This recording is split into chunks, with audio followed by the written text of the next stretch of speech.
चूंकि समय का अभाव है, मैं यह कहना चाहता हूं इस ग्राम सभा में कि आज पहली बार ऐसा हुआ है कि इस ग्राम सभा में माननीय मंत्री जी को बधाई देता हूं कि फूलन देवी जी का यहाँ पर जन्मदिन मनाने का कार्य मंत्री जी ने किया। इससे पहले कोई विधायक या कोई सांसद आपका चहेता होते हुए भी इस ग्राम सभा में कहीं भी आपकी आवाज को नहीं उठाया।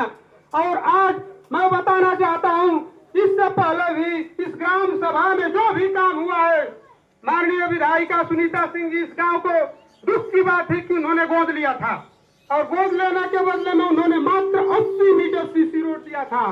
इसके अलावा कुछ भी नहीं दिया। और इससे पहले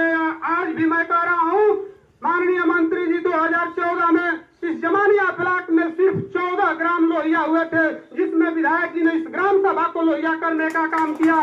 इस लोहिया के चलते माननीय विधायक जी ने इस ग्राम सभा में जितनी भी सीसी गली बनी हुई आरसीसी सब माननीय विधायक जी की देन है। और उसी समय 2015 में मैं जब चुनाव जीता, माननीय विधायक जी से आग्रह करके इस ग्राम सभा में सिर्फ बिजली जल रही थी, तो मशीनों पर गांव में कहीं भी पोल नहीं थे, लेकिन इस ग्राम सभा में 132 पोले देने का काम किया, तो माननीय मंत्री जी ने देने का काम किया। और यहाँ से लेकर पूरा जहाँ भी बिजली दौड़ी है, यह बिजली माननीय विधायक जी ने देने का काम किया। इससे पहले भी एक अवसर मिला था जब माननीय विधायक जी सांसद हुए थे एक बार, उस थोड़े से अवधि में, मात्र कुछ दिनों की अवधि थी, उस अवधि में भी इन्होंने त्रिभुवन से लेकर स्कूल तक जो पिच बना माननीय सांसद जी रहते हुए उस समय बनवाए थे। और आज भी इस समय भी वर्तमान में इस ग्राम सभा से उत्तर साइड लालू बाबा के डेरा से और जो रास्ता बन रहा है, सभी लोग आप लोग जानते नहीं होंगे, ये भी काम माननीय मंत्री जी का चल रहा है। और आज तक इस समय कितना गिनाऊं, गिनाने में सक्षम इस समय नहीं हूं, चूंकि समय हमको भी बहुत कम मिलेगा।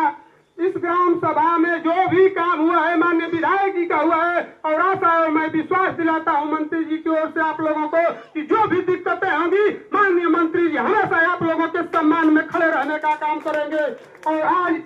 महारानी वीरांगना स्वर्गीय फूलन देवी जी की जन्मदिन हम लोगों का मनाने का काम कर रहे हैं, जो एक अति पिछड़े वर्ग से आया करती थी। आपके सम्मान में लड़ते हुए उन्होंने अपने बलि को कुर्बान कर दिया, लेकिन उन सामंतवादियों के आगे अपना मस्तक कभी नहीं झुकने दिया। इसलिए मैं कहता हूं कि महारानी वीरांगना जी को याद करते हुए आप लोग अपना विचार को बदलते हुए आने वाले समय में भारतीय जनता पार्टी की हड्डियों को तोड़ते हुए आप समाजवादी पार्टी की सरकार बनाने का काम करेंगे, क्योंकि